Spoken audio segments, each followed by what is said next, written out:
యేసుక్రీస్తును ఆరాధించడము. కాబట్టి ఆయన ఆరాధించేవారుగా, క్రీస్తులో ఆనందించేవారుగా మరి ఉన్నట్లయితే మేము ఆత్మీయంగా వదులుతాము, ఆరోగ్యంగా బాగుంటాము, ఆర్థికంగా నీవు దీవించబడతావు, అన్ని విషయాల్లో సమృద్ధిలో ఉంటావు. దేవునికి మహిమ కలుగునుగాక. చదువుబడిన ఈ యొక్క వాక్యంలో మనం చూద్దాం. కాబట్టి 14వ వచనం, హెబ్రీయులకు రాసిన పత్రిక 2:14 వచనంలో, కాబట్టి ఆ పిల్లలు రక్త మాంసములు గలవారైనందున ఆ ప్రకారమే మరణం యొక్క బలం గల వారిని, అనగా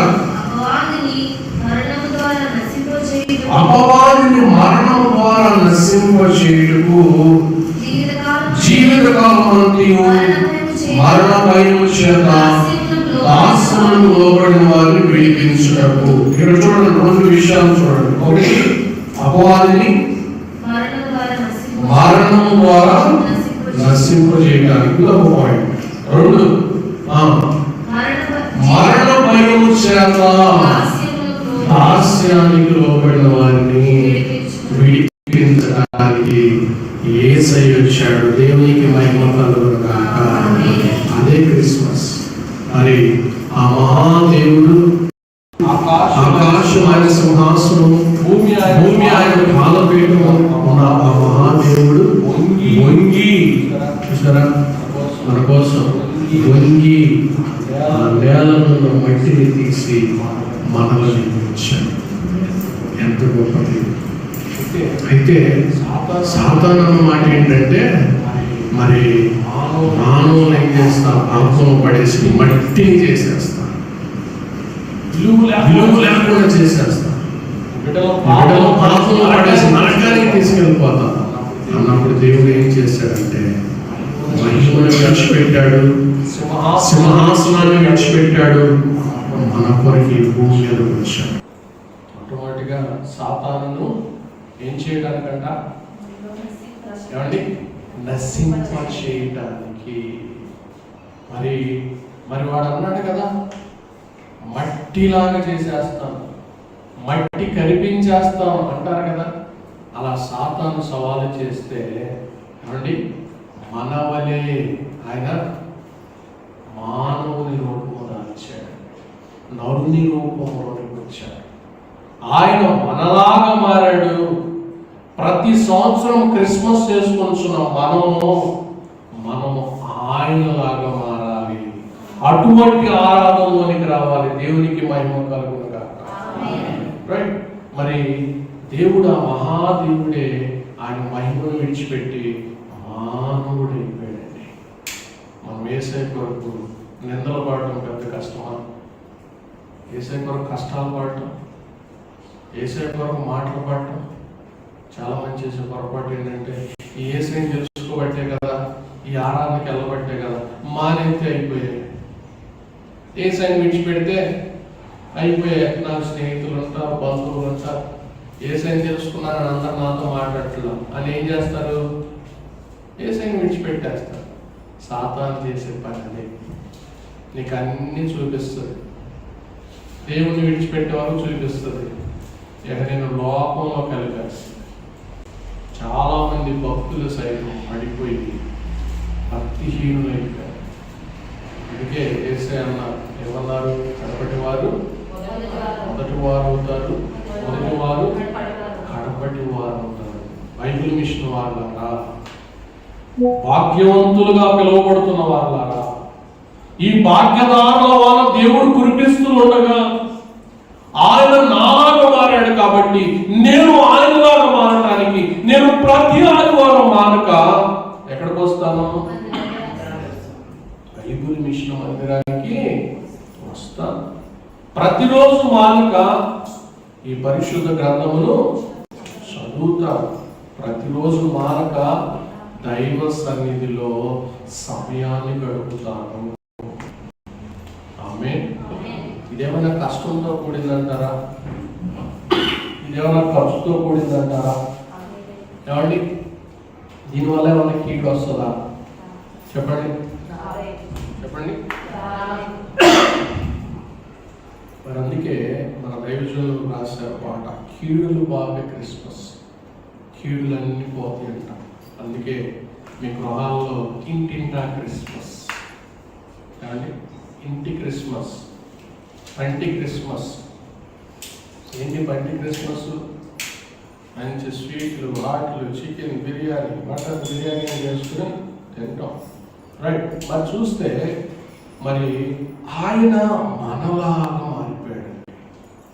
ఆయనలాగా మనం మారటానికి అనుదినము మనం ప్రభువుతో ఏం చేయాలంటే సహవాసం చేయాలి, అనుదినము సన్నిధి చేయాలి, అనుదినము క్రీస్తులో సంతోషించాలి.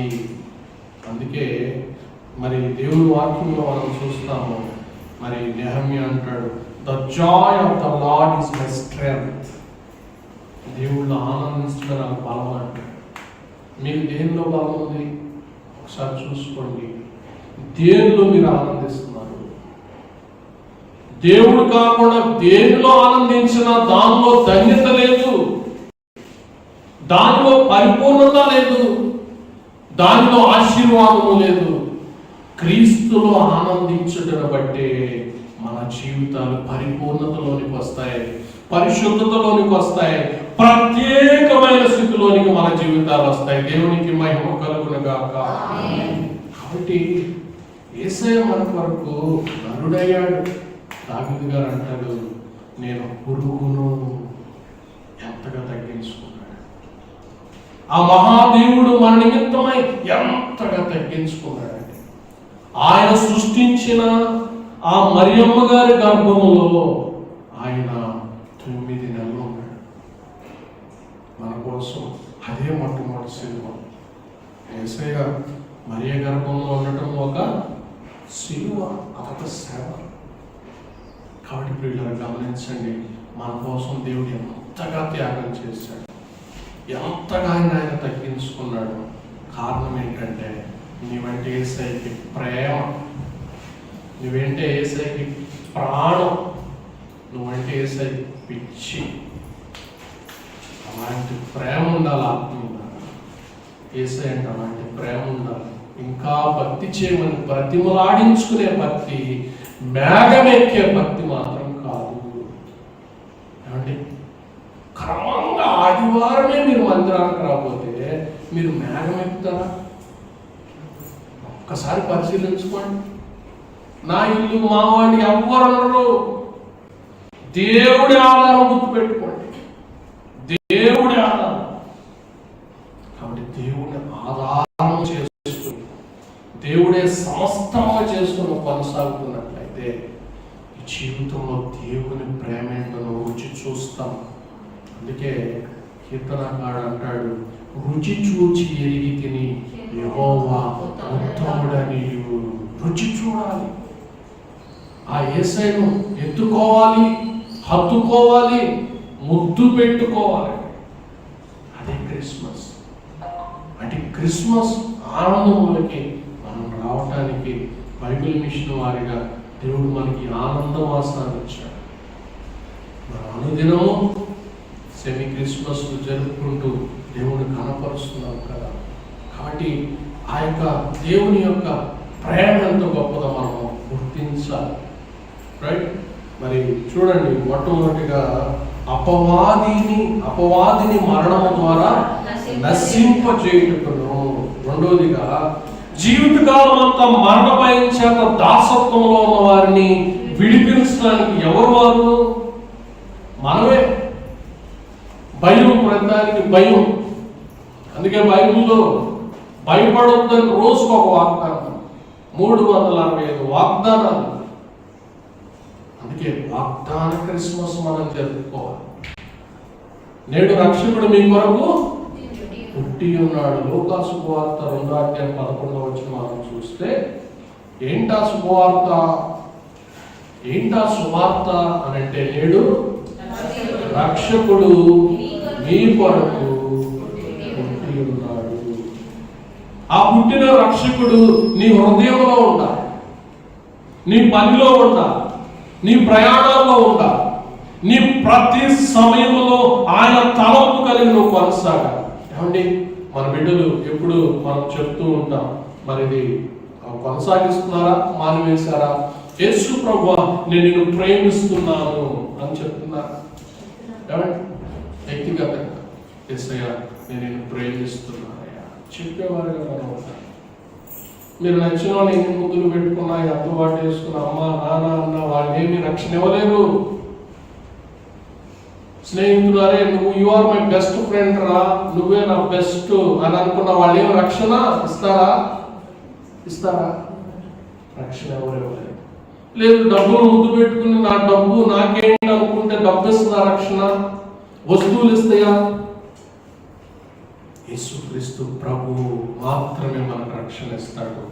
ఆయనే మార్గము, సత్యము, జీవము. యోహాను సువార్త 14:6 మనం చూస్తాం. కాబట్టి ఇటువంటి భక్తి, ఇటువంటి ఆరాధన మనం కలిగి జీవించాలి ప్రియ. ఆయన మనల్ని మరణ భయం నుంచి విడిపించడానికి వచ్చాడు. సాతాను ఏమనుకుందంటే వీళ్ళని మట్టి కనిపించేస్తాను అనుకుంది. ఆయన నరుడై వచ్చాడు, మరణించాడు, సిలువలో మన కొరకు ఏం చేశాడు? ప్రాణం పెట్టాడండి, బలియాగమయ్యాడండి. ఆయన పరిశుద్ధ రక్తమును, ఆ నీతిమంతుని రక్తమును మన కొరకు, ఏ విలువ లేని మన కొరకు ఆయన ప్రతి ఒక్క బొట్టు మన కొరకు చిందించాడు. ఎంతో ధన్యులము. అందుకే భక్తుడు అంటాడు, వాక్యంలో మనం చూస్తాం, అన్యులలో ధన్యులు. కాబట్టి ఇది గుర్తెరిగి నీ యొక్క విశ్వాసం పెరుగుతూనే ఉండాలి, కానీ తగ్గడానికి వీలు లేదు. కాబట్టి యేసయ్య మన కొరకు వచ్చాడు, యేసయ్య మన కొరకు వచ్చాడని ఈరోజు వాక్యంలో వింటున్నాము, అనేక బోధలు వింటున్నాము. ఆ రోజైతే పర్షియా దేశంలో ఉన్న ఆ తూర్పు దేశపు జ్ఞానులకు ఎవరు చెప్పలేదు. జన్ అవస్థ అనే వారి యొక్క మత గ్రంథములో వారు చదివి ఒక నిరీక్షణ కలిగి వారి యొక్క ప్రయాణాన్ని ప్రారంభించారు. ఆకాశముల నక్షత్రము చూచారు, వారి ప్రయాణాన్ని ప్రారంభించారు. వారి ప్రయాణంలో ఎన్నో ఆటంకాలు, ఎన్నో అడ్డులు, ఎన్నో పోరాటాలు, వాటిని వారు జయించారు. ప్రియులారా, ఒక నిరీక్షణ కలిగి ఉన్నారు. ఈరోజు దేవుడు వాక్యాన్ని వింటున్న వాళ్ళారా, మనమెంత నిరీక్షణ కలిగి ఉండాలి. బైబిల్ విషయం వాళ్ళారా, ప్రభు త్వరలో రాబోతున్నాడని ఒకరికొకరు మరణాత అని మనం చెప్పుకుంటున్నాం కదా, మనమెంత నిరీక్షణ కలిగి ఉండాలి. మనం ఇంకెంతగానో రాకడ విశ్వాసాన్ని కలిగి ప్రభు కొరకు మనం జీవించాలి. నీకేమున్నా లేకపోయినా, నీ ప్రార్థన నెరవేరినా నెరవేరకపోయినా, నీ పరిస్థితులు మారినా మారకపోయినా, ఏ మాత్రం నీలో విశ్వాసం తగ్గడానికి వీలు లేదు. యేసయ్య నా కొరకు ఈ భూమి మీదకి వచ్చాడు, యేసయ్య నా కొరకు ప్రాణమే పెట్టాడు, యేసయ్య నా కొరకు పునరుద్ధారణై లేచాడు, యేసయ్య నా కొరకు ఆరోహణమై వెళ్ళాడు, యేసయ్య నా కొరకు త్వరలో పెండ్లి కుమారుడుగా రాబోతున్నాడు. ఇదే నా విశ్వాసం, ఇదే రాకడ విశ్వాసాన్ని కలిగి జీవించాలి. ఆయన కొరకు జీవించిన వారు ఎవ్వరు కూడా సిగ్గునొందలేదండి. యేసయ్యపై ఆధారపడిన వాళ్ళు ఎవరు కూడా నష్టపోలేదండి. ప్రతి ఒక్కరిని దీవించడానికి మన మధ్యకి ఆయన వచ్చాడు. ఏమంటే నడిచి చూపించాడు. యేసయ్య మరణించుటను బట్టి ఆ యొక్క సమాధి ఏమైంది? శుద్ధి చేయబడింది. మరణం అంటే భయాన్ని దేవుడు ఏం చేశాడు? కొట్టివేశాడు, తీసివేశాడు. ఆత్మీయులకు, క్రైస్తవులకు మరణం ఎలాంటిదంట అండి? నిద్రించారు అంటారు. ఏమండి, నిద్ర అంతే. వాళ్ళు ఎప్పుడు లెగుస్తారు? మళ్ళా ప్రభు రెండు రాకడ మధ్యాకాశంలోకి వచ్చినప్పుడు మృతులైన వారు మొదట లేతురు. అపోస్తలుడైన పౌలు గారి దశలోనికి రాసిన మొదటి పత్రిక 4వ అధ్యాయం మనం చూస్తాం కదా. మరి రాకడనేమో మనం ఎంతగానో ధ్యానం చేశాం కదా. కాబట్టి ప్రియులారా, గమనించండి, దేవుడు మనకు ఉన్న భయాలన్నింటినీ తొలగించి వేశాడు. కాబట్టి ఆయన యందు విశ్వాసం ఉంచేవారే ఉండాలి. వాక్యం తెలియని అన్యులైన తూర్పు దేశపు జ్ఞానులు దేవుని యందు ఎంత విశ్వాసం నుంచి వారి గురి ఏమిటి? వారి విశ్వాసం ఏమిటి, వారి నిరీక్షణ ఏమిటండి? ఆ బాలుడిని దర్శించాలి, ఆయనకు నమస్కారం చేయాలి, ఆ యేసయ్యను ఆరాధించాలి, ఆయనకు బహుమతులు ఇవ్వాలి. ఎంత గొప్ప! మన జ్ఞానుల క్రిస్మస్, మన జ్ఞానుల క్రిస్మస్ మనం చేసుకునే వారిగా మనం ఉండాలి. 2 సంవత్సరాలు ప్రయాణించారండి వాళ్ళు. ఏమండి, మీ ప్రార్థన నెరవేరకపోతే 2 నెలలు వస్తారా? సరే, వచ్చడం రావడం పక్కన పెడితే 2 నెలలు అదే విశ్వాసం ఉంటుందా మీలో? చెప్పండి. ఉండాలి. దేవుడు అన్ని నాకు మేలుకరమైన కార్యాలు చేస్తూ ఉన్నాడు. ఆలస్యం అవుతుందంటే ఏంటి కారణం? దానికంటే ముందు నాలో ఏదో పొరపాటు ఉంది, నీలో లోపం ఉంది. ఆ లోపాన్ని సరి చేసుకుని దేవుడి దగ్గర ఒప్పుకో. ఆ తర్వాత నువ్వు అద్భుతం చూస్తావు. దేవునికి మహిమ కలుగును. కాబట్టి ఆలస్యమైనంత మాత్రాన అవి నెరవేరమనకూడదు. కాలం పరిపూర్ణం కాగా అన్నీ నెరవేరును. దైవజనుల దేవదాసయ్య గారు, దేవుడు ఎన్నో అద్భుతమైన పాటలు మనకు రాయించారు. తెలుగు క్రైస్తవ కీర్తన 72 పాటలు మనం చూస్తాం ఇచ్చారు. మనోవిచారం కూడదని పిల్లరా, ఈ యొక్క పాటలు, ఈ తెలుగు క్రైస్తవ కీర్తన పాటలు మన ఆత్మను దేవుని ఆత్మతో ఐక్యం చేసేస్తాయి. పాటలు రాకపోయినా చదువుకోండి. ఏమండి, ఎంతో ఆత్మీయంగా ఎన్నో అద్భుతమైన విషయాలు మరి దైవజనులు వాటిలో లిఖించారు.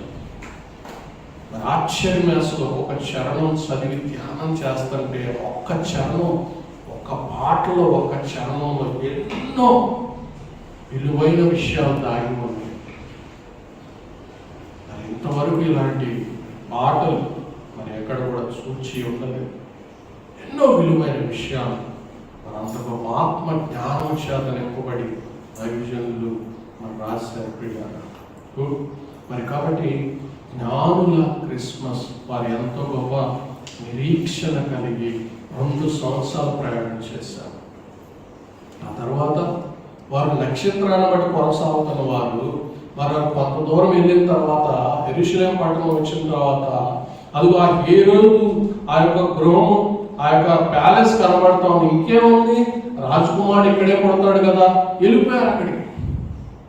హేరోదు ఉన్న ఆ స్థలంలోకి వెళ్ళిపోతే అక్కడ అడుగుతా ఉన్నారు. చూడండి, మత్తయి సువార్త మనం చూస్తాము. సరే చూద్దాం. మత్తయి సువార్త 2వ అధ్యాయంలో చూడండి, మొదటి వచనము. రాజైన హేరోదు దినము యందు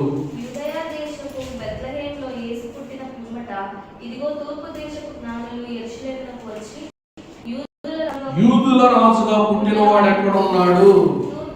తూర్పు దిక్కున మేము ఆయన నక్షత్రము చూచి ఆయన పూజింపవచ్చుమని చెప్పి వెంటనే హేరోదు రాజుకు భయం వచ్చేసి, నేను రాజుగా ఉండని ఇంకెవరు రాజు? మరి హేరోదు తన అధికారం కోసం ఇంట్లో వారిని కూడా చంపేశాడు. అలాంటిది వీరొచ్చి యూదుల రాజుగా పుట్టిన వాడు ఎక్కడ ఉన్నాడు అనగానే భయపడిపోయాడు. ఆ తర్వాత గ్రంథాలు జ్ఞానులను పిలిచి మరి ఏం చేశాడు? ఇక్కడ చూడండి, క్రీస్తు 4వ వచనం చూస్తే, ప్రధాన యాజకులను ప్రజల్లో నుండి శాస్త్రులను అందరినీ సమకూర్చి క్రీస్తు ఎక్కడ పుట్టునని వారిని అడిగాను. యూదయ దేశము బెత్లెహేమా, యూదా ప్రధానులలో ఎంత మాత్రము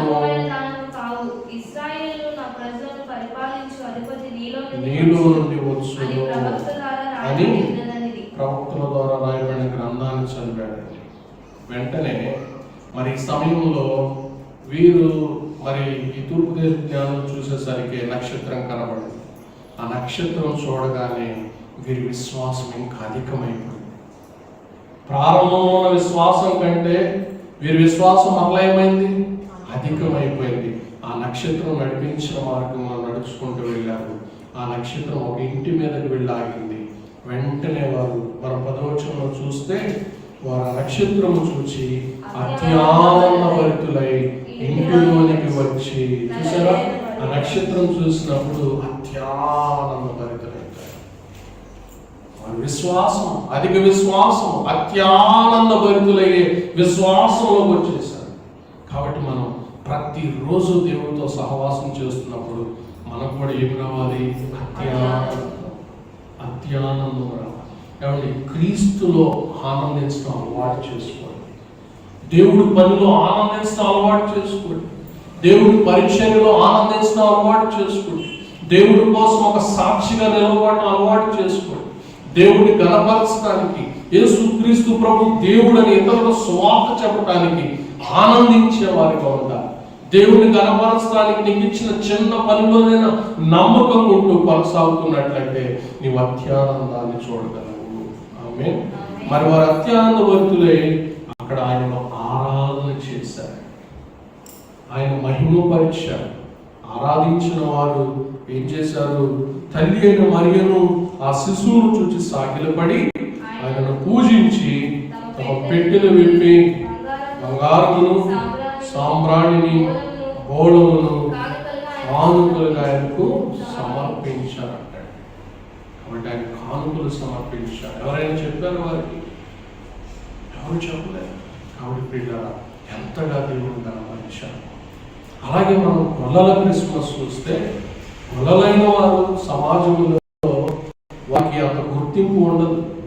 గొల్లలైన వారు ఆ మంద కాపురులు ఆ టైంలో ఏం చెప్పినా వారి యొక్క సాక్ష్యానికి ప్రాధాన్యత లేదు.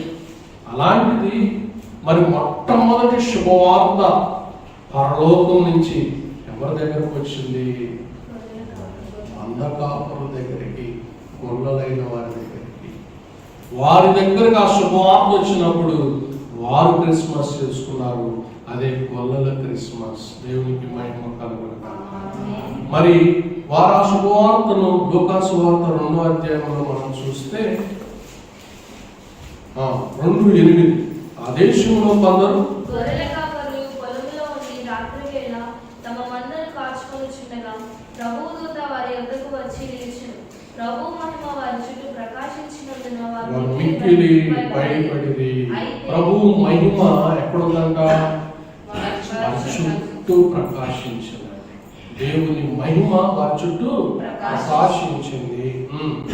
అయితే ఆ దూత భయపడకుడి, ఇదిగో ప్రజలందరికీ కలగబో మహా సంతోషకరమైన సువర్తమానం నేను మీకు తెలియజేయుచున్నాను. దావీదు పట్టణమందు నేడు రక్షకుడు మీ కొరకు పుట్టి ఉన్నాడు. ఈయనే ప్రభువైన క్రీస్తు. చూసారా, వారు గొల్లల క్రిస్మస్ అక్కడ క్రిస్మస్ జరుపుకున్నారు.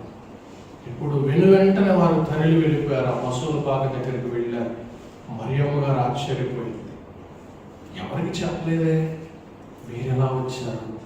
మరియమ్మ గారి అంతరంగంలో ఆశ్చర్యము, ఆనందము వీటిని ధ్యానం చేసుకుంటా ఉన్నది.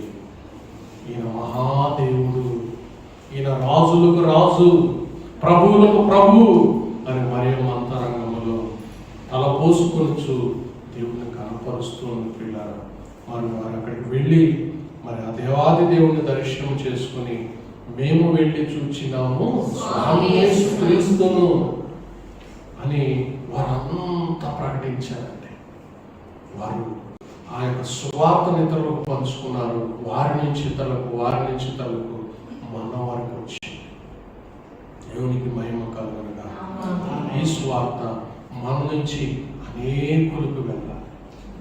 భూ దిగంతముల వరకు వెళ్ళి నా కొరకు సువార్త ప్రకటించడానికి యేసయ్య చెప్పాడు కదా మత్తయి సువార్త 8వ అధ్యాయంలో. కాబట్టి మనకు తోడుగా ఉంటారని ప్రభు చెప్తున్నారు. కాబట్టి ఆయన ప్రేమను మనలో నిలుపుకుని అనేకులకు పంచేవారిగా మనం ఉండాలి. అప్పుడే మనం ఆనంద క్రిస్మస్ను మనం చూడగలము, ఆశీర్వాద క్రిస్మస్ను మనం చూడగలము, మృదువంతస్తులు మనము స్థిరపడగలము. అలాగే చివరిగా మరి ఒక వృద్ధుడైన ఆయన మరి ఆ బాలుడైన ఆ యేసయ్యను చేతిలో తీసుకుని ఆయన ఏం పలుకుతున్నాడు? ఈయనేమో వృద్ధాప్యంలో ఉన్న ఈయన మరి ఆ చంటి బిడ్డను చూసి ఏమంటున్నాడు? నాదా నాదా సత్యస్వరూపి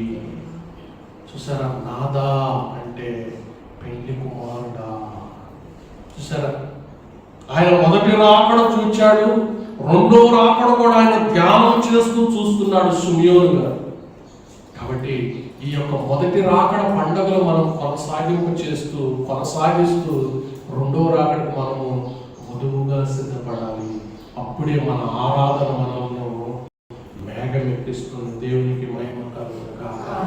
అటు రీతిగా యేసయ్యలో ఆనందించే ఆరాధన, యేసు క్రీస్తు ప్రభువులో స్థిరపడే ఆరాధన, యేసయ్యను ప్రకటించే ఆరాధన, ఆయన యొక్క ప్రత్యక్షతను చూచే ఆరాధనలో మనము కొనసాగే భాగ్యము దేవాది దేవుడు ప్రతి ఒక్కరికి మనెల్లరికీ దయచేయుగాక. ఆమేన్. పరిశుద్ధుడా మీకే ఘనవందన. రీతిగా మీరు మాతో మాట్లాడినందుకు స్తోత్రాలు ప్రభా, కృతజ్ఞతలు. ప్రియుడా ఎదుటి నీ వాక్యాన్ని నూరంతలుగా ఫలింపులు నడిపించి మీరు దీవించమని ఆనంద క్రిస్మస్ను అంతరంగ క్రిస్మస్ను ప్రభా జరుగుతున్న మనం కనపరిచే భాగ్యాన్ని మనం వాక్యమైన యేసునామమున ప్రార్థించి వేడుకొనుచున్నాము తండ్రి. ఈ అవకాశం దయచేసిన అందరితో ఏకీకరించి మీ అందరికీ